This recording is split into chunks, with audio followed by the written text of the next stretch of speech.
Ang kwento ni Tomby.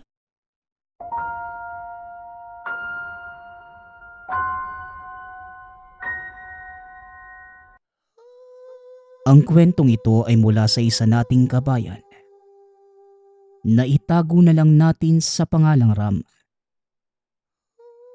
Taong 1990, probinsya ng Guimaras. Isang anak ng mangingisda sa maliit na isla ng nauway itong si Ram. Ito na ang naging kabuhayan nila ng mga magulang. Nakasanayan na din ng binata ang pamumuhay na ito. Paminsan ay lumuluwas pa sila sa bayan ng Hordan para ipagbili ang kanilang mga nahuling isda. At dahil dito, nakilala niya ang kaibigang itatago na lang natin sa pangalang Boyboy. Nagkakilala sila nang minsang hinarang si Ram ng mga kalalakihan. Kinuha ang perang pinagbentahan ng mga isda. Naibalik naman ang lahat ng ito sa tulong ni Boyboy. Dito din niya naalaman na hindi pangkaraniwang tao ang naging kaibigan. Kitang-kita ni Ram kung paano nito tinalo ang mga kalalakihang humarang sa kanya. Gamit lamang ang kamay ay isa-isa niyang pinagugulpi ang mga kalalakihan. Hanggang sa kusa ng sumuko ang mga ito at ibinalik ang pera ni Ram. Simula nung araw na yon, naging matalik na magkaibigan ang dalawa. Isinalaysay din ni Boyboy kay Ram ang kanyang talambuhay. Ulilang lubos na pala ito. Nabubuhay na lamang mag-isa. Nagkakargador ito sa bagsakan ng isda para makakain. Maliban pa roon, may tangan ito na isang malakas na mutya na tinatawag niya bilang mutya ng ngipin ng kalabaw. Ito ang dahilan ng lakas at walang kapaguran sa buong araw niyang pagtatrabaho. Noong una ay ayaw pang maniwala ni Ram sa mga sinasabi nito. Hanggang sa isang araw ay inaya ni Ram ang kaibigan. Pista sa kanilang isla. Kaagad namang sumama si Boyboy ngunit may isang babala si Ram dito. Boy, pagdating natin sa amin huwag kang tatanggap ng bagay na magbumula sa ibang tao maliban sa akin. Wika ni Ram. Nagtataka naman si Boyboy sa sinabi nito. Ha? Bakit naman? Hindi ba nakakahiya yun? Tugon ni Boyboy. Pero bigla na lang nanahimik si Boyboy sa sunod na sinabi ni Ram. Pugad ng mga aswang ang isla namin, boy. At sasabihin ko sa'yo ilan na sa mga kamag-anak at kaibigan ng pamilya namin ay mga aswang. Wika ni Ram. Ang nauway ay nasa gawing dulo ng kapuluan ng Guimaras. Kaya wala masyadong nagpupunta dito. Kung meron man ay mga mangangalakal o hindi kaya mga dumadayong mangingisda. Dagdag pa nito, madalas na napapatay ang mga dayuhan sa lugar. Lalo na kung gagawa ang mga ito ng kalokohan. Wala ka naman dapat ikatakot, boy. Kasama mo naman ako. At sa bahay ka naman namin mamamalagi. Kaya ayos lang. Basta sundin mo lang yung mga sinabi ko sa'yo. Muling wika ni Ram. Sa kabilang banda, kampante naman si Boyboy na walang mangyayari sa kanya. Dahil na din tiwala siya sa tangan niyang mutya ng ngipin ng kalabaw. Huwag kang mag-alala, Ram. Susundin ko ang mga sasabihin mo. Pero kung sakaling salakayin ako ng sinasabi mong aswang, Hindi ako magdadalawang isip na patayin sila. Tugon ni Boyboy. Pagkadaong nila sa isla, pinagtitinginan si Boyboy ng mga tao doon. Bago lang ito sa paningin. Ang ilan ay nakangiti pa sa kanya ng nakakaloko na tila may masamang balak ang mga ito. Ang ilan naman ay masakit lamang ang tingin, lalo na ang mga kaidara nilang binata. Pagkarating naman sa tahanan ni Ram, kaagad niyang pinakilala ang kaibigan sa mga magulang. Natuwa naman ito dahil sa wakas, nakilala na din nila ang taong laging kinikwento ng anak. Alam mo ba, iho? Palagi kang kinikwento ni Ram sa amin. Kung hindi daw dahil sa'yo baka wala siyang naiuwing pera sa amin. Kaya maraming salamat, iho, ha. Wika ng tatay ni Ram. Napangiti na lamang si Boyboy dahil nahihiya ito sa mga magulang ng kaibigan.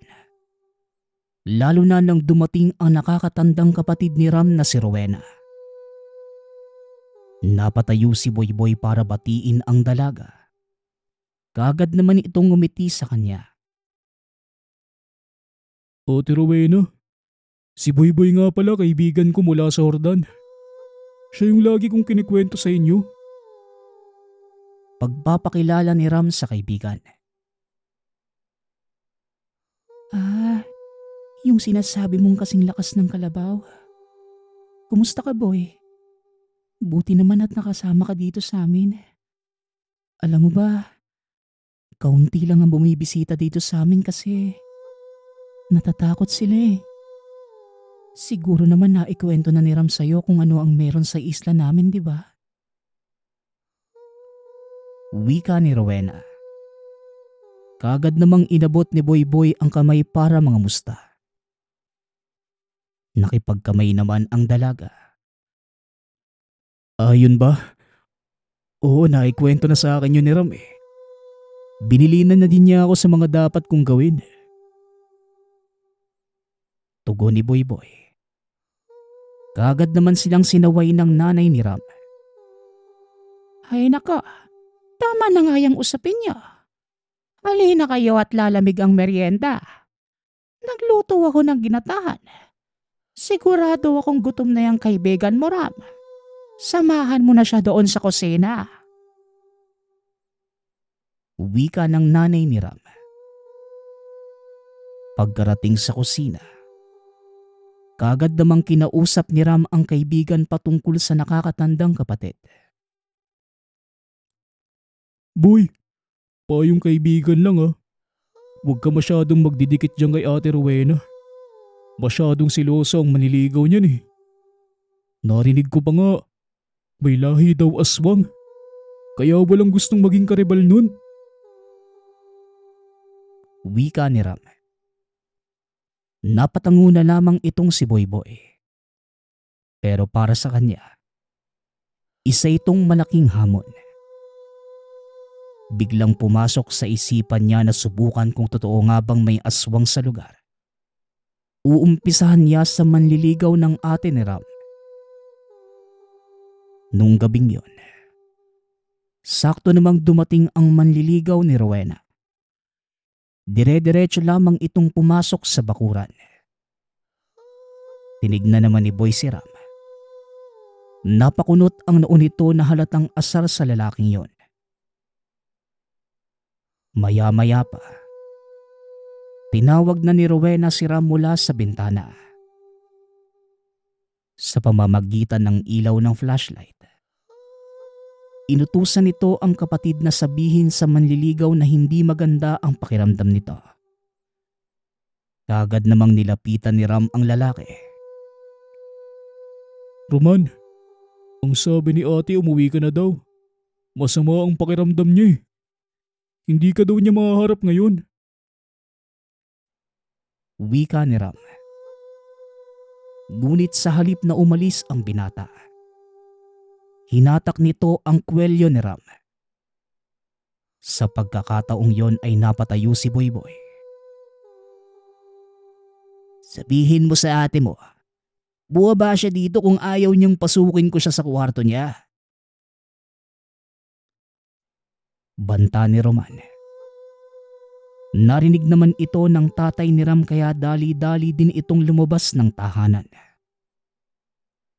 Nang makita niyang si Roman ang kanilang bisita, kaagad nitong sinigawan si Rowena na bumaba. Ngunit nagmatigas pa rin ang dalaga. Dito na nakita ni Boyboy ang kayabangan ng binata. Doon na kinuyom ni Boyboy ang kamao at pinatunog ang mga daliri. Napansin naman ito ni Roman. O ikaw, dayo ka dito, di ba? Manliligaw ka ba ni Rowena? Ang lakas naman ng loob mong maging karibal ko. Wika ni Roman. Napangiti naman si Boyboy sa sinabi nito. Naglakad papunta sa kinatatayuan ng binata. Pasensya ka na kaibigan. Oo, dayo ko dito.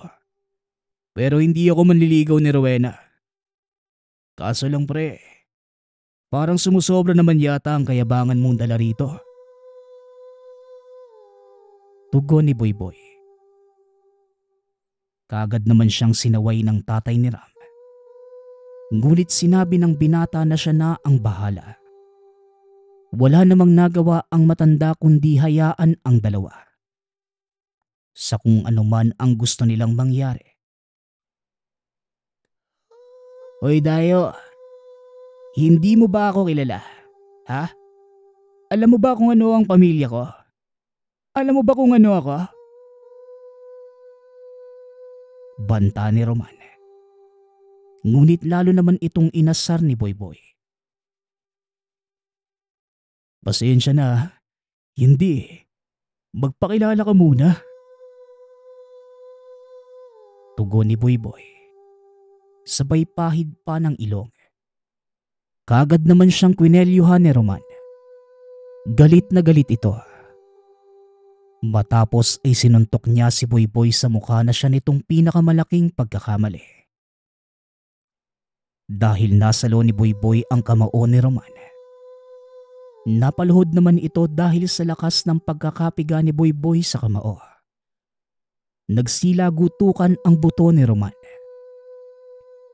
Bitawan mo ako. Walang hiya ka. Makikita mo ang hinahanap mo sa oras na makawala ako dito. Wika ni Roman habang namimilipit sa sakit. Lumuhod naman si Boyboy para magpantay sila ni Roman. May binulong pa ito sa tenga ng binata. Alam mo, wala akong pakialam kung saang lahi ka nagmula at kung sino ka pa. Isa lang ang sasabihin ko sa'yo. Makinig kang maigi. Hindi ako natatakot sa'yo. Kaya ngayon, umalis ka na dito. Huwag na huwag ka nang babalik dahil sa oras na makita ko pani-anino mo sa bakuran nila Ram. Hindi lang kamay mo ang pipigain ko. Narinig mo ako? Hala sige, lumayas ka na rito. Banta ni Boyboy. Sabay hagis ng kamay ni Roman. Kaagad naman itong tumakbo palayo. Sabay iwan ng babalang babalik ito kasama ang ama at mga kapatid. Dahil sa banta nitong babalik.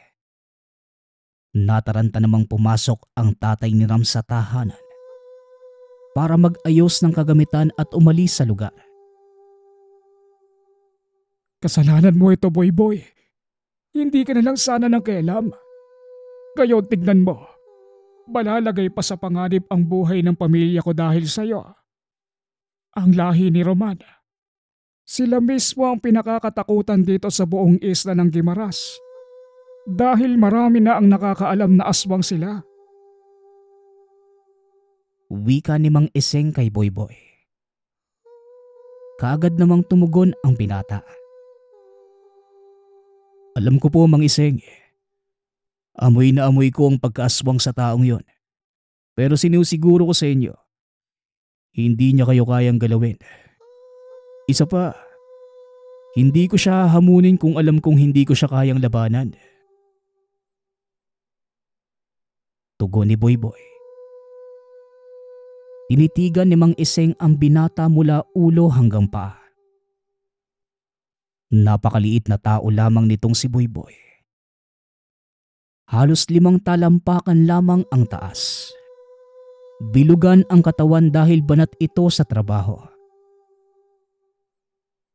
Sana nga hindi ka nagkakamali ng hinamon, bata. At sana wag ko ding pagsisihan na nagtiwala ako sa'yo.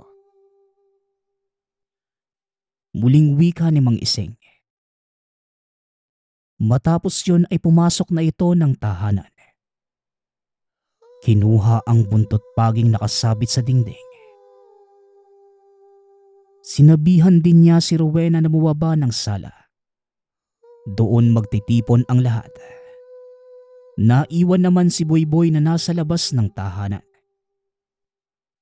Tinignan pa ni Ram ang ginagawa nito. Nakaupo lamang ito sa lupa habang nagbubuklat ng isang maliit na libro. Bumubulong pa ito sa hangin ng kung anong mga dasal. Sabay himas sa suot na kwintas. Hanggang sa naalala ni Ram ang lahat ng kwento sa kanya ng kaibigan. Tungkol sa tanga nitong mutya ng ngipin ng kalabaw. Habang palalim ng palalim ang gabi, lalo namang kinakabahan ang mga magulang ni Ram. Habang si Boyboy naman, kalmado lang na nakaupo sa isang ugat ng puno sa bakuran.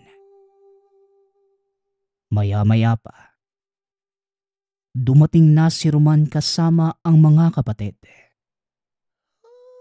4 ang kabuuang bilang ng mga ito. Kaagad namang tumayo si Boyboy at hinarang ang mga ito sa pagpasok. Ang tagal nyo naman. Bunti ka na ako makatulog sa kakahintay sa inyo. Oh, bakit 4 lang kayo? Akala ko naman buong angka ng kasama mo, Roman. Wika ni Boyboy. Nagkatinginan pa ang magkakapatid. At kagad nagsalita ang pinakamatanda sa kanila. Alam mo, bata, may kayabangan ka din eh, no? Ano bang pinagmamalaki mo? Wika ng panganay na kapatid. Ngunit nagkibit balikat lamang si Boyboy at sinabing, Mamayang konti, malalaman mo din. Tugon ni Boyboy. Lalong nainis ang magkakapatid. Nilingon nito si Ram at sinabihang isara ang bintana at pintuan ng tahanan. Kaagad naman itong sinunod ng pamilya. Sumilip sa pinto si Ram. Nakita niya na wala man lang hawak na kahit ano ang kaibigan maliban sa bimpo na nakasabit sa leeg. Bigla namang sumugod si Roman papunta kay Boyboy. Ngunit imbis na umilag, sinangga nito ang suntok ng binata gamit ang dibdib. Maniwala man kayo sa hindi, ni hindi man lang napaatras kahit 1 pulgada si Boyboy. Nabali pa ang kamay ni Roman. Ay, ano ba yan? Kung ganyan kayo makipaglaban na ba, hindi naman ako maaaliw sa inyo niyan. Pangaasar ni Boyboy. Dito na pagtanto ng magkakapatid na hindi nila kakayanin si Boyboy kung mananatili sila sa anyong tao. Kaya nagsipag-atrasan ang mga ito. Nagtago sa dilim. Inakala naman ni Mang Iseng na tapos na ang lahat at nagsipag-alisan na ang mga ito. Kaya naman binuksan niya ang pintuan. Akmang lalabas na sana ito sa pinto. Bigla naman siyang sinigawan ni Boyboy. Balik sa loob ng Iseng. Nasa paligid lang sila eh. Wika ni Boyboy. Kaagad namang hinila ni Ram ang ama.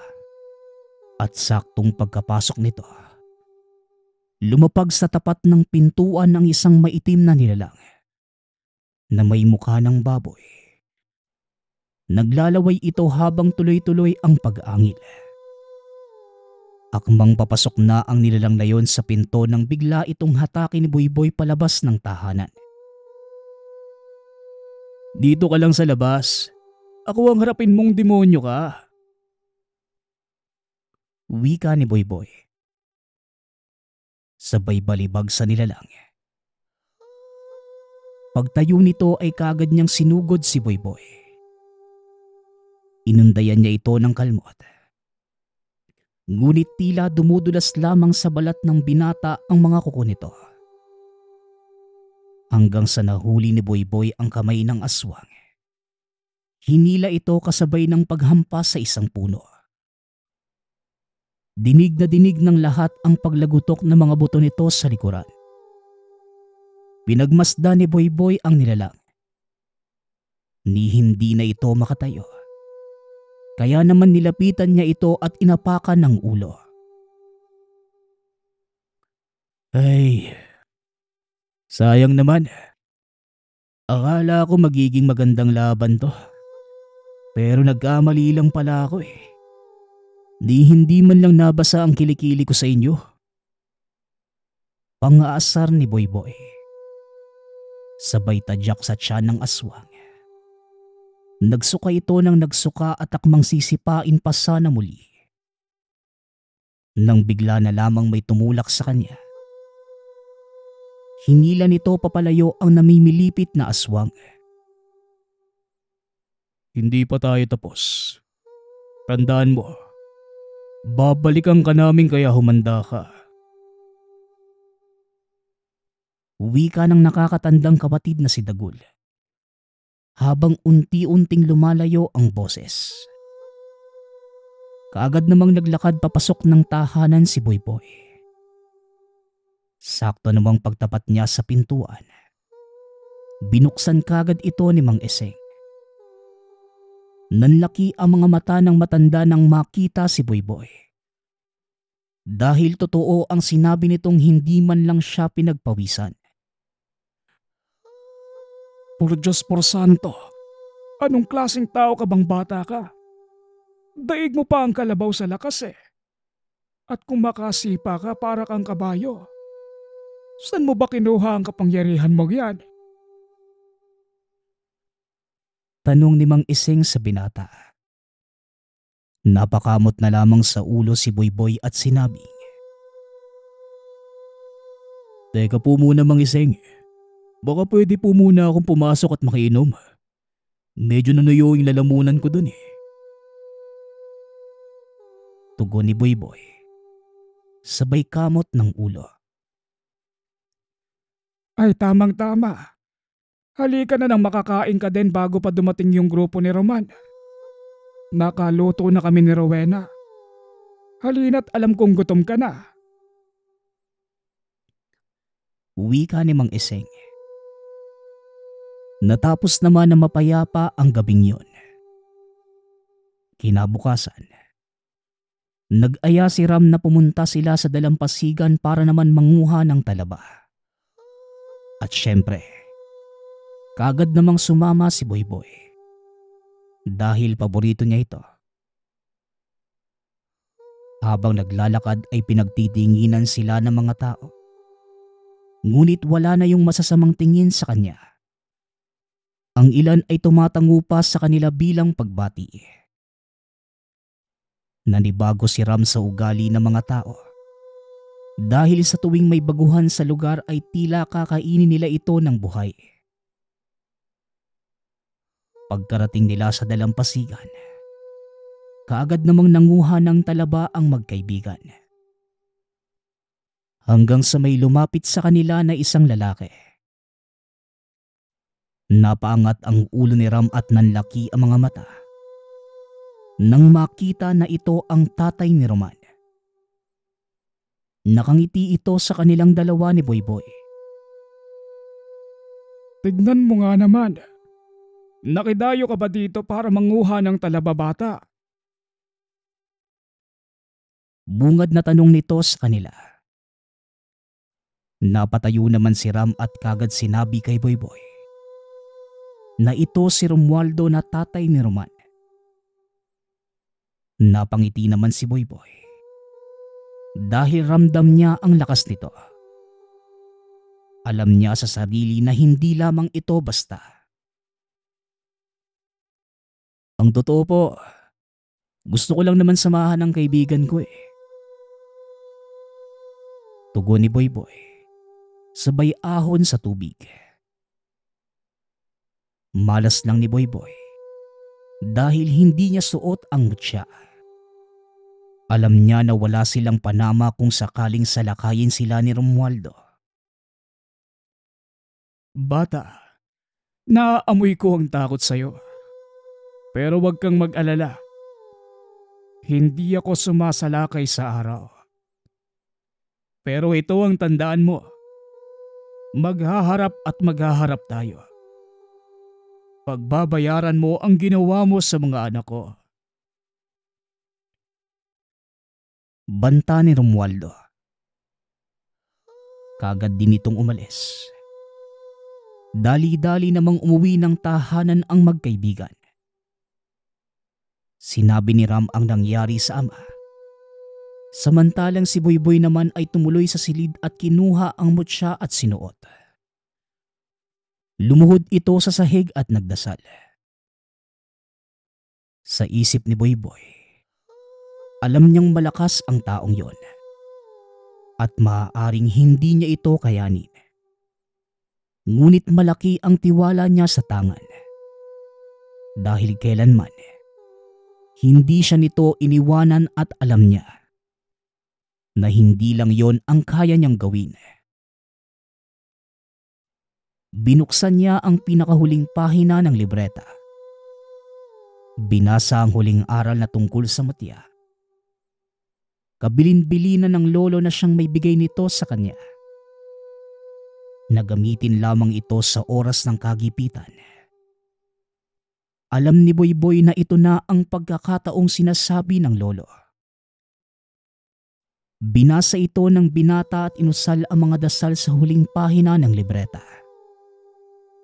Naramdaman niya ang kakaibang lakas ng katawan. Habang tumatagal ay mas lalong nararamdaman ni Boyboy ang kakaibang pagbigat ng mga kamay.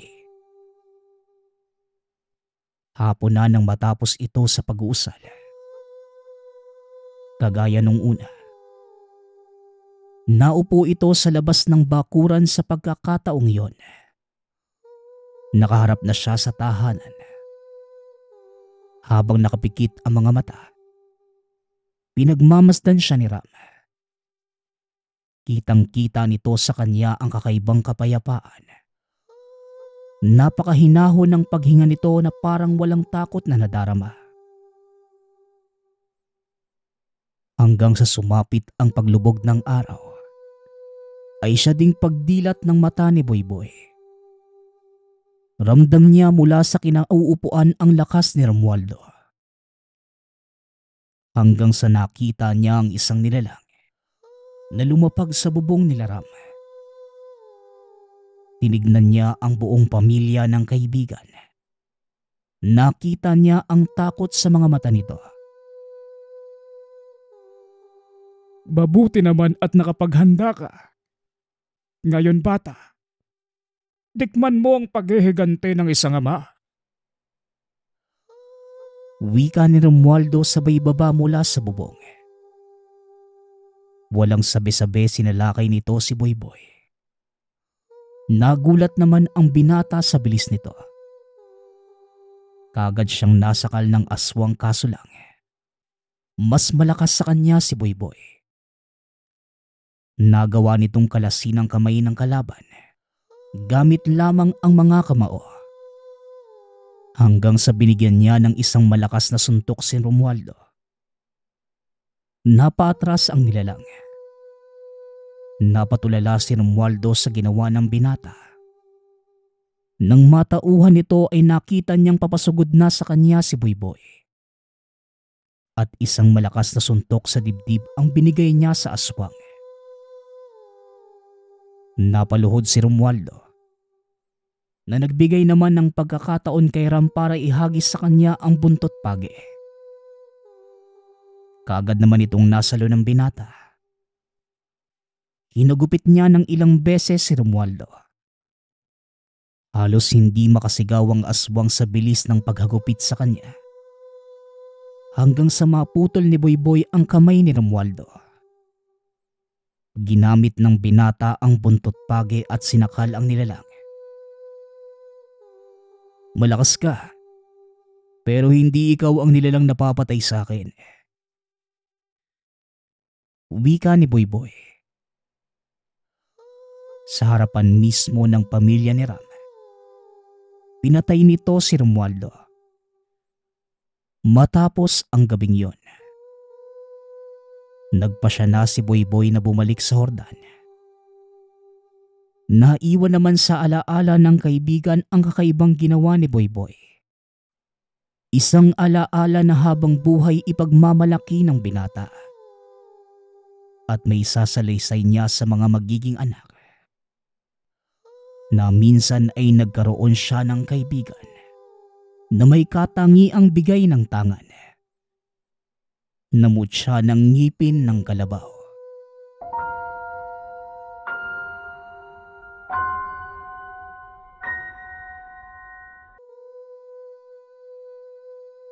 Ang kwentong ito ay mula sa isa nating kabayan na itago na lang natin sa pangalang Abe. Walang eksaktong taon. Lungsod ng Marinduque. Sa isang liblib na baryo naninirahan ang pamilya ni Abe. Lumaki ito kasama ang amang si Tatay Tonton. Pati na rin ang ina nito na si Lola Fe na isang albularyo. Madalas sumasama si Abe sa lola at halos ubusin na ang oras sa pagtatanong ng mga bagay-bagay. Nalabis namang kinagalit ni Tatay Tonton. Kahit na makisig at lalaki ang postura ng anak, kung kumilos si Abe ay babaeng babae. Lalaki man ang kasarian, ngunit pusong binabae naman ang binata. Kumilos ka nga ng panlalaki. Huwag kang babakla-bakla. Nakakainis eh. Nag-iisa na nga lang kitang anak. Ganyan ka ba?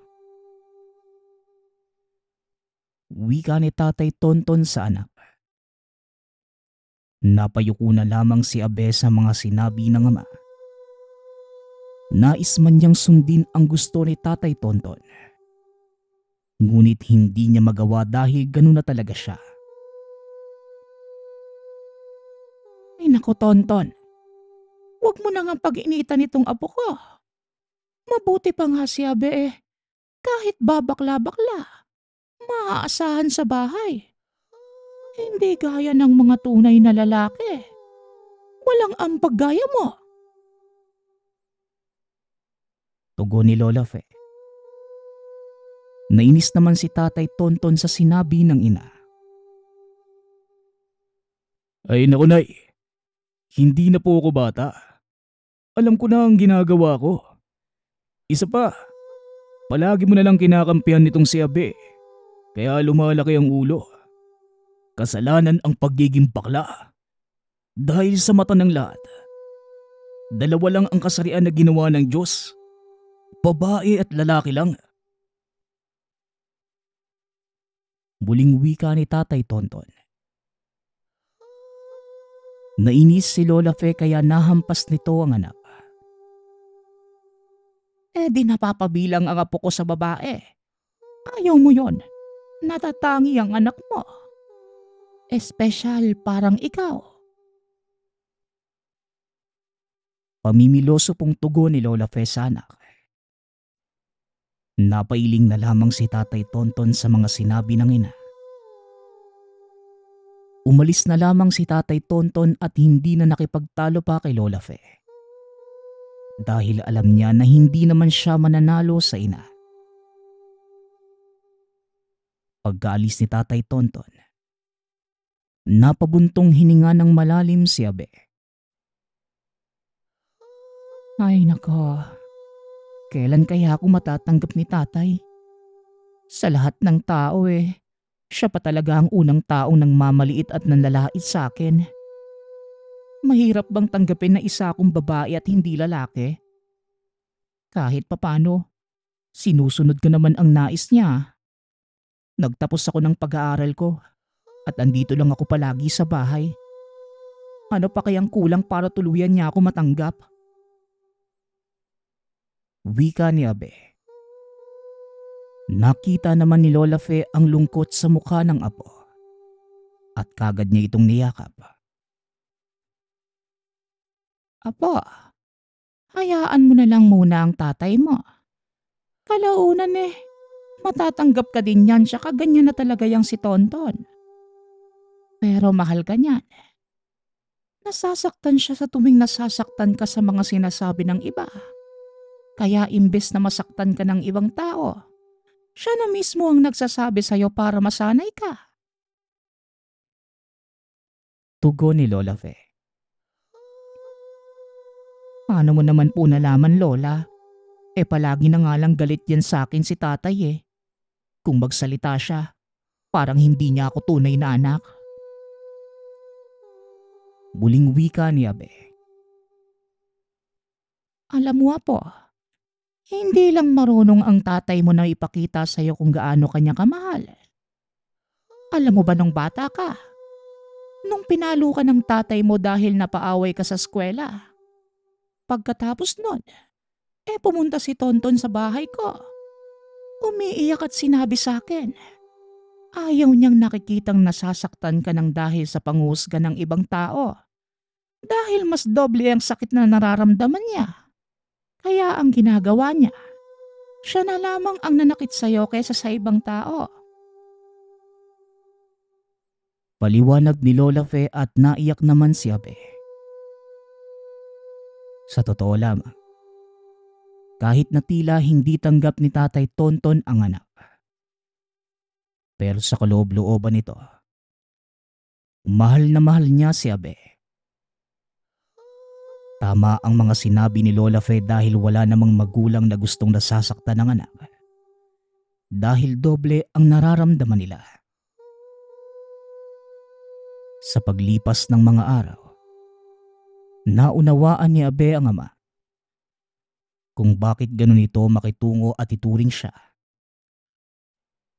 Sa halip na pagtuunan ng pansin ang mga panlalait at pangmamaliit ng iba, itinuon na lamang ni Abe ang atensyon sa pag-aaral sa panggagamot, kagaya ng ginagawa ni Lola Fe.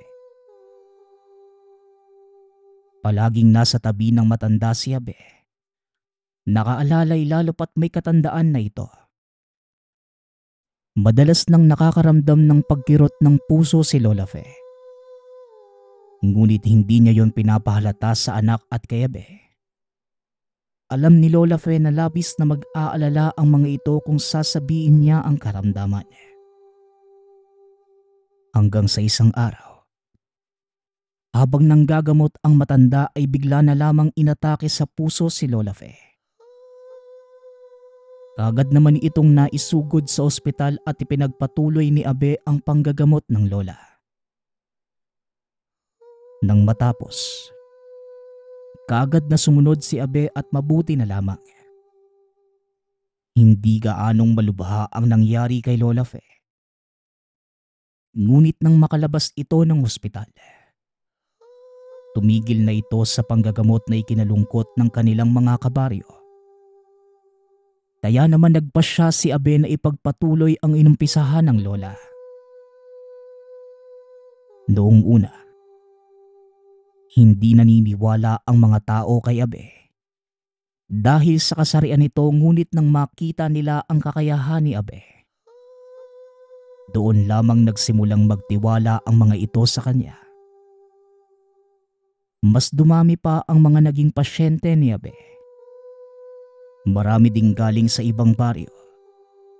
Ngunit hindi talaga maaalis ang mga mapanghusgang tao.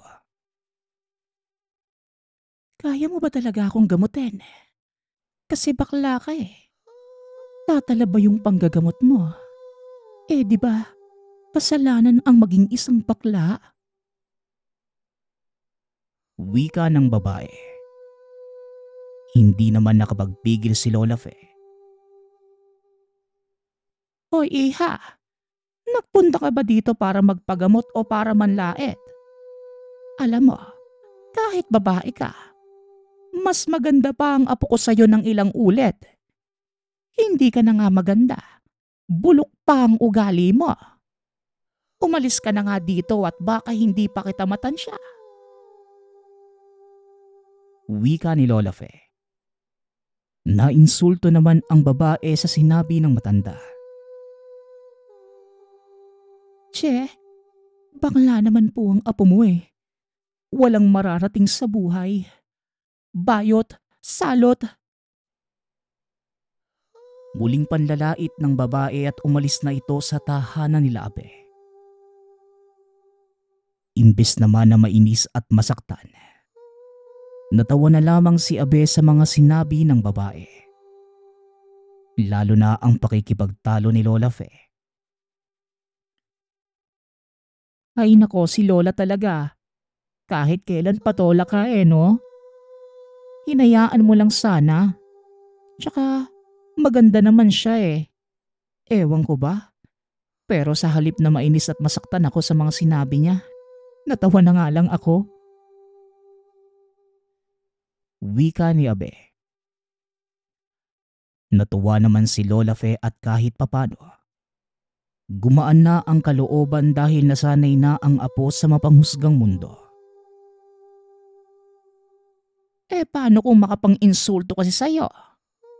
Wagas at mabuti nga eh. Wala dito ang tatay mo. Panigurado mas malala pa ang sasabihin niya sa mga sinabi ko. Tugon ni Lola Fe. Matapos ang pangyayaring yon, nagpatuloy na lamang si Abe sa tungkulin. Habang tumatagal ay mas lalong nanghihina si Lola Fe. At lahat ay ginagawa ni Abe upang mabigyan ng lunas ang karamdaman ng mahal na lola. Ngunit gaya ng iba, hindi kayang gamutin ng isang manggagamot o albularyo ang kanilang mahal sa buhay. Labis na lalungkot si Abe nang lalong lumala ang karamdaman ni Lola Fe. Hanggang sa isang araw, nakakita si Abe ng isang matanda na nakahiga sa lupa at wala itong malay. Puno ng galos ang buong katawan. Dahil likas na matulungin ang binata, kagad niyang dinala sa tahanan ang matandang lalaki upang gamutin at pakainin. Nang magising ang matandang lalaki, nagulat ito dahil hindi pamilyar sa kanya ang lugar. Nasaan ako? Sino kayo? Hindi ko kayo kilala. Ano ginagawa ko sa lugar na ito? Tanong ng matandang lalaki habang tinitignan ang paligid.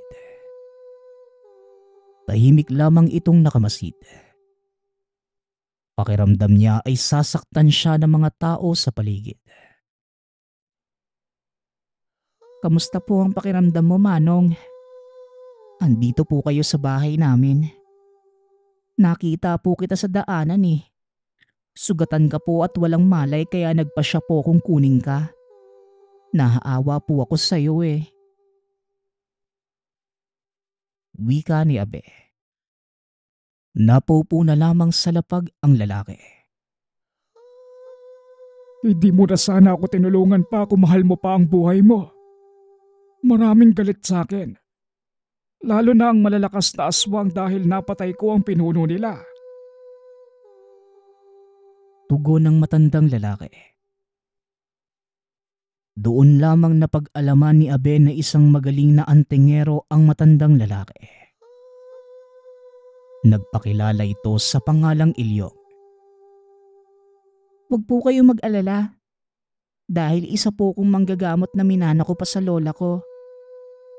Ligtas ka po dito at huwag ka pong mangamba. Wika ng babae. Napataas na lamang ng kilay si Mang Ilyong. Alam na kagad ni Abe ang mga tinginan at pagtaas ng kilay na matanda. Ang mga mapanghusgang mga mata nito at ang mga titig na tila malaki ang kasalanang nagawa. Ikaw, hindi ako makapaniwala na isa kang manggagamot. Base sa postura mo, kung hindi ako nagkakamali, isa kang bakla, tama ba? Tanong ni Mang Ilyong. Napakamot na lamang sa ulo si Abe. Tama ka naman po.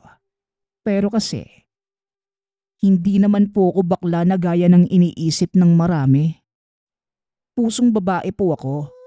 Pero pangarap ko din naman na magkapamilya at syempre, pinipilit ko ang sarili ko na maging lalaki. Tugon ni Abe. Napangiti naman ang matanda. Maganda kung ganon.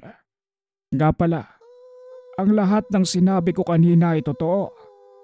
Hindi ako nagsisinungaling o nagbibiro. Maraming nais na pumatay sa akin dahil sa dami ng lahi ng aswang na inubos ko. Laking pasasalamat ko pat dahil nakuha at ginamot mo ako. Wika ni Mang Ilyong. Hanggang sa dumating na si Tatay Tonton. Nanlaki ang mga mata nito nang makita niya si Mang Ilyong. Paring Ilyong, kamusta ka na? Paano ka napunta dito sa bahay ko? At bakit puro sugat ka? Ano bang nangyari sa iyo nitong mga nakalipas na taon? Matagal kang nawala eh. Bungad ni Tatay Tonton. Nagtaka naman si Abe dahil magkakilala ang dalawa. Magkakilala po pala kayo, Tay? Bakit hindi ko po siya kilala? Tsaka si Lola Fe, hindi niya rin kilala eh. Nakakapagtaka naman po. Sabat ni Abe. Ngumiti naman sa kanya si Tatay Tonton. Itong si Ilyong kasi. Takbuhan ko noon kapag kailangan ko na matutulugan. Tsaka kaibigan ko siya bago ka pa isilang. Pero nang ikasal kami ng mama mo, bigla na lang siyang nawala na parang bula. Tugon ni Tatay Tonton. Napatango naman si Abe at naliwanagan. Matapos ang pagkikitang muli ng magkaibigan, nagkwentuhan ang dalawa at kita ni Abe kung gaano kasaya ang ama habang kausap si Mang Ilyong. Napaisip ito kung kailan kaya magiging masaya ang ama habang kausap siya. Nawaglit ang mga iniisip ni Abe nang lapitan siya ni Mang Ilyong. Ang lalim naman yata ng iniisip mo. At mukhang malaki ang problema. Maaari mo kung pagkatiwalaan lalo pat kaibigan ko naman ang tatay mo. Wika ni Mang Ilyong. Napangiti na lamang si Abe. Salamat po sa pagtatanong pero hindi po kasi ako kagad nagtitiwala eh. Yun po kasi ang turo sa akin ni Lola kahit pa nang kakilala ng pamilya ko. Tugon ni Abe. Natawa naman si Mang Ilyong sa sinabi ng binata. Mabuti naman at mautak ka. Huwag kang gagaya sa aking kaibigan o sa tatay mo. Dahil madali siyang malinlang ng iba. At madalas, ginagamit ng iba ang kabutihan mo para malamangan ka. Muling wika ni Mang Ilyong. Napabuntong hininga na lamang si Abe. Napakunot naman ang noo ni Mang Ilyong dahil sa tila naging reaksyon ng binata. Mabuti pa sa ibang tao mabait si tatay. Samantalang sa akin, hindi man lang niya ako magawang itian o kahit tanungin kung kamusta na ba ako. Tugon ni Abe. Nagtataka naman si Mang Ilyong sa sinabi ng binata. Bakit? Hindi ba kayo ayos ng tatay mo? Bakit naman? May hindi ba kayo napagkakaunawaan? Magsabi ka lang sa akin at baka naman maipaliwanag ko. Alam mo kasi ang tatay mong si Tonton. Hindi yan yung klaseng taong mahilig ipakita ang damdamin at ipatama ang pagmamahal niya. Pero pagdating sa akin, mabilis sa aking magsabi yan. Malay mo matulungan kita. Wika ni Mang Ilyong. Dito na nagsimulang magsabi si Abe kung anong problema sa ama. Nasabihan na ako ni Lola Fe tungkol sa pag-uugali ni tatay. Nauunawaan ko naman po yun eh. Pero hindi ko lang po minsan maiwasang isipin na mabuti pa sa iba si tatay. Minsan nga, iniisip ko na sana naging ibang tao na lang ako eh. Tugon ni Abe. Tinapik naman ng matanda ang balikat ng binata. Hayaan mo lang ang tatay mo. Ganun lang talaga yun pero mahal ka nun. Tsaka, huwag ka nang magtampo sa kanya. Ipagpatuloy mo lang ang mga naumpisahan mo. Sigurado naman akong pinagmamalaki ka ni Tonton. Hindi niya lang pinapahalata. Wika ni Ilyong at napangiti na lamang ang binata. Salamat po ah. Kahit papano, gumaan ang pakiramdam ko at hindi ko alam na makakapagkwento ako sa iyo. Ang sarap sa pakiramdam na may nakikinig sa mga hinaing ko sa buhay.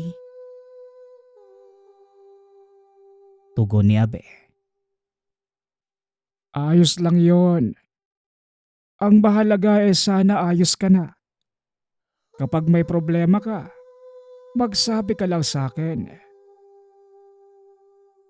Muling wika ni Mang Ilyong at napatango na lamang si Abe. Matapos ang araw na yon, naging mas malapit si Ilyong at si Abe ngunit ang hindi nila alam. Palapit na ang problema sa kanila. Isang gabi habang mahimbing na natutulog si Abe, nagising na lamang ang mga ito sa malakas na sigaw ni Lola Fe. Kagad namang pumunta si Abe sa silid ng lola. Naabutan nila ito sa pintuan at duguan. Mabilis na binuhat ni Tatay Tonton ang ina. Mabilis na sinuri ni Abe maging ni Ilyong si Lola Fe. Ngunit huli na ang lahat. Dahil wala ng buhay ang matanda. Kitang-kita ni Abe ang pagtalo ng isang malaking pusa sa bintana ng tahanan. Nang bumagsak ito sa lupa, naging isa itong tao kaya alam kagad ni Abe kung sino at ano ang dahilan ng pagkamatay ng mahal na lola. Aswang ang may gawa nito. At kung tama ang hinala ko, isa yun sa mga humahabol sa iyo, Mang Ilyong. Alam ko at ramdam ko yun. Wika ni Abe. Mabilis namang napatango si Mang Ilyong. Anong ibig niyong sabihin? May alam ba kayo na hindi ko alam? Sabihin niyo sa akin. Tanong ni Tatay Tonton. Napayuko na lamang ang dalawa. Kaya po duguan at sugatan si Mang Ilyong dahil nakipaglaban siya sa mga aswang. Kinuha ko siya at ginamot dahil sa awa. Sasabihin ko naman po sana sa iyo ang totoo na nasa panganib ang buhay natin. Pero nakita ko pong masaya ka habang nandito si Mang Ilyong. Kaya po nagpasya ako na wag na lamang sabihin sa'yo. Tugon ni Abe. Nasuntok na lamang ni Tatay Tonton ang dingding. Hindi makapaniwala na wala na ang mahal na ina. Bakit hindi mo kaagad sinabi? Palagi niya naman akong kasama. Pero mas pinili niyong manahimik. Ano nang gagawin natin? Tutungangan na lang ba tayo dito? Wika ni Tatay Tonton. Ilagay na muna natin si Nanay Fe sa maayos na himlayan. Nang sa ganon makapagpahinga na siya ng maayos. Tsaka na natin gawin ang plano. Huwag kayong mag-alala dahil hindi ko kayo iiwan. Kasama niyo ako sa laban na ito lalo pat ako ang punot dulo ng lahat. Tugon ni Mang Ilyong. At sa huling sandali ay niyakap ni Abe ang katawan ng matanda. Matapos ang pag-uusap na yon, hinimlay ng mag-ama si Lola Fe pansamantala sa likod ng tahanan. Iyak ng iyak si Abe at napuno ng galit ang puso. Huwag kang mag-alala, Lola. Gagawin ko ang lahat para mapaslang ang mga nilalang na gumawa nito sa'yo. Hindi ako matatahimik hanggat hindi ko sila nauubos. Pangako ko yan. Wika ni Abe. Kasabay ng paglagay ng bulaklak na rosas sa pansamantalang libingan ni Lola Fe. Nakita naman ni Tatay Tonton ang anak, kaya kagad niya itong nilapitan. Anak, maaari ba tayo mag-usap? Kahit na sandali lang may nais lang akong sabihin sa'yo. Kung pwede lang. Wika ni Tatay Tonton na nangingilid na ang luha sa mga mata. Sa kauna-unahang pagkakataon, nang gabing yon narinig ni Abe na tawagin siyang anak ng ama. Sige po tay, makikinig po ako. Pasensya na po ulit kung tinago ko ang katotohanan sa inyo. Ayoko lang kasi naputulin ng sayang nararamdaman mo nang makita mo si Mang Ilyong eh. Sobrang saya niyo po. Mahalaga po kasi sa akin nakikita kang masaya. Wika ni Abe. Naiyak naman si Tatay Tonton. Wala kang dapat hingin ng tawad sa akin, anak. Ako nga ang dapat humingi ng pasensya sa iyo eh. Dahil sa laki ng kasalanan ko. Itinuring kita na parang ibang tao. Hinusgahan at nilait pero anak mahal kita eh. Ayoko lang makitang nasasaktan ka ng dahil sa ibang tao. Isa pa, may sakit ako. Binigyan ako ng taning ng doktor na 6 na buwan. Gusto ko bago kita iwan dito sa mundo, maayos na ang kalagayan mo. Makakilala ka ng tao na magmamahal sa iyo at kaya mong tumayo sa sarili mong mga paa. Pero masyado na ako sumobra eh. Hindi ko na malayang nasasaktan na pala kita. Paliwanag ni Tatay Tonton. Kagad namang niyakap ng anak ang ama. Bakit mo po inilihim sa amin ni Lola? Tay naman. Hindi mo naman po ko kailangang isipin eh. Hindi na po mahalaga ang nakaraan. Ang importante po ang ngayon. Kailangan po nating maipaghiganti ang nangyari kay Lola.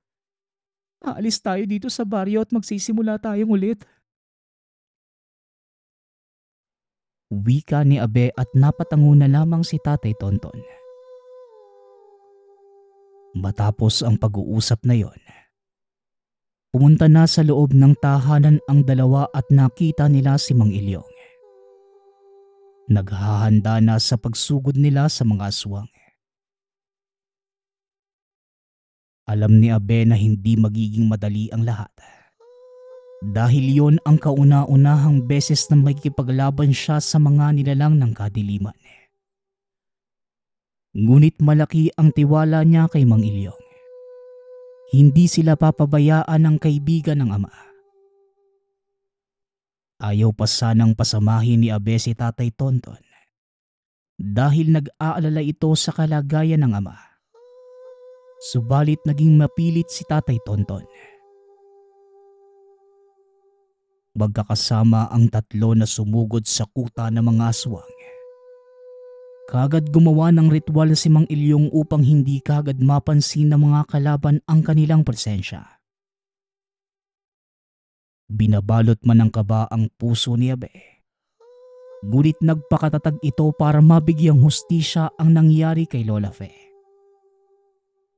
Nang makarating sa lugar, abala ang mga kalaban at hindi na malayan ang kanilang presensya.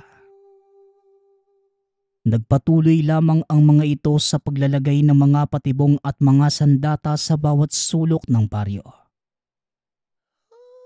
Gumawa rin ng ritual si Mang Ilyong at Abe upang mapangalagaan si Tatay Tonton.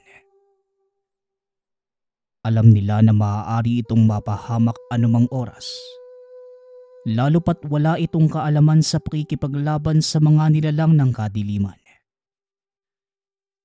Ngunit sa kalagitnaan ng paghahanda nila Abe, namalaya ng isa sa mga aswang ang kanilang presensya. Ipinalam sa mga kasamahan ang pagdating ng mga ito. Kagad na naghanda ang tatlo dahil alam nila na nasa panganib ang kanilang mga buhay. Galit na humarap ang mga aswang at nakilala kagad si Mang Ilyong. Ang lakas naman ng loob niyong pumunta dito sa aming kuta. Para bang hinahabol niyo na si kamatayan. Kayo na rin mismo ang naghukay ng sarili niyong libingan. Wika ng aswang kasabay ng paghagalpak ng tawa. Mga walang hiya kayo. Pati ang lola ko na malapit ng yumao. Pinaaga niyo pa ang pagkamatay. May sakit na nga siya pero hindi pa kayo naawa. Hinayaan niyo na lamang siya na mabuhay kasama namin at hinintay na lamang ang kanyang pamamaalam. Tugon ni Abe. Hindi na nagsayang pa ng oras ang tatlo. Nagpatuloy na ang mga ito sa pakikipaglaban. Kahit walang kaalam-alam sa pakikipaglaban si Tatay Tonton, tinulungan pa rin ito ang anak at kaibigan. Gamit ang balisong na dinasala ni Mang Ilyong, ikinabit niya yon sa buntot pagi upang gamitin na sandata. Gamit yon, walang humpay sa pagkumpas ng kamay si Tatay Tonton at halos lahat ng lumapit na mga aswang nasusugatan at natatamaan sa iba't ibang parte ng katawan. Malalim ang mga natamong sugat ng mga kalaban mula sa ginawang sandata ni Tatay Tonton. Hindi sukat akalain ni Abe na marunong pala sa pakikipaglaban ang ama. Ganun pa man, hindi winaglit ng binata ang mga mata sa ama dahil nag-aalala pa rin ito kay Tatay Tonton. Sa kabilang banda naman, si Mang Ilyong ay patuloy sa pagpaparusa sa mga aswang.